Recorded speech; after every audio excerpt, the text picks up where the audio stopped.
Hey Tim, just in case you're interested in a boring video, here I am flying flight gear. There's a little goofy stuff in the scenery, don't worry about that. Over on the left here is my little utility that I've been working on, and I can see the different tabs here for the different control modules and stages.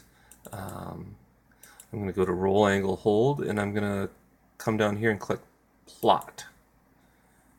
And that brings up a real-time plot.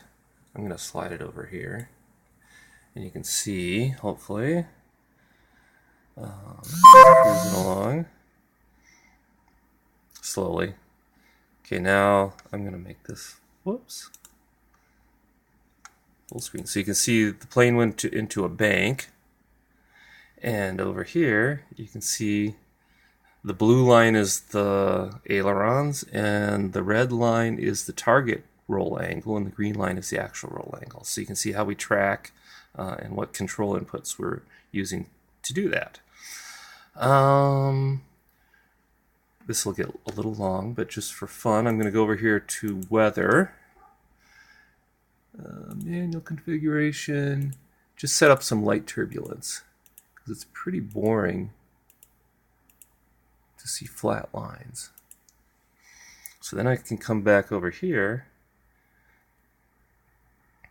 And the reason the target angle is sort of having these weird curves is it's pulling us through the route and pulling us onto the leg of the route. It's basically what that's doing. So as you can see here, we're getting pretty good tracking.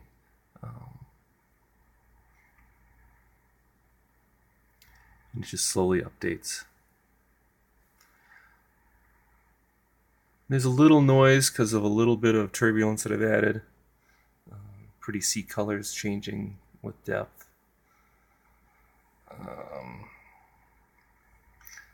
And then just for fun, I'm going to go add some moderate turbulence.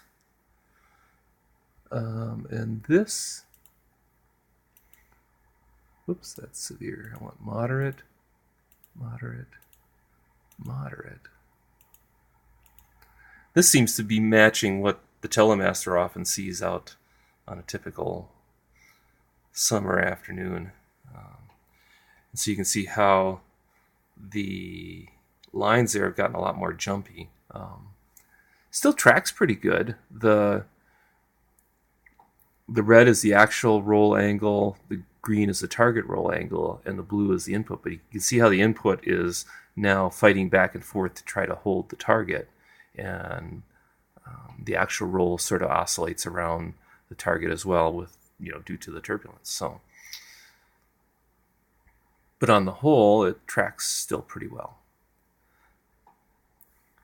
And I can come back over here, just for example, and let's increase the gain by a factor of 10. So this should get crazy, and you can see how it is getting crazy. And over here, you can see how the control inputs, the blue, are oscillating rapidly wildly from one extreme to the other. So that's probably the gain is too high there, and we wouldn't want to see that in the air.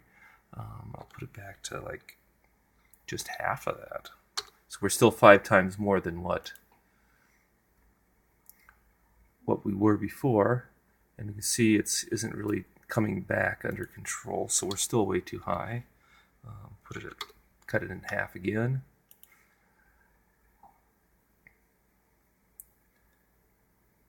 And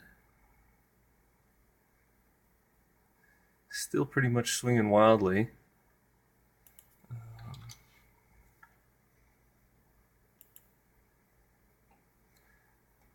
Reduce it a little bit more. Now you can see it's starting to settle down.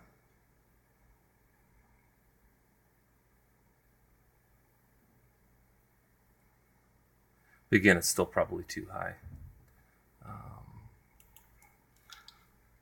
I can say, well, I don't like any of my changes. I'm just going to revert to the original. Now we're back to the original.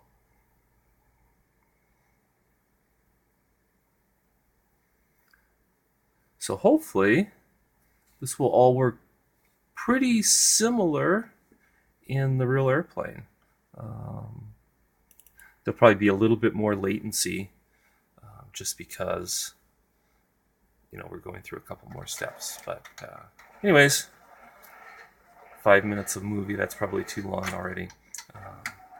Talk to you later. Have a good week and a good weekend, I guess, which comes first.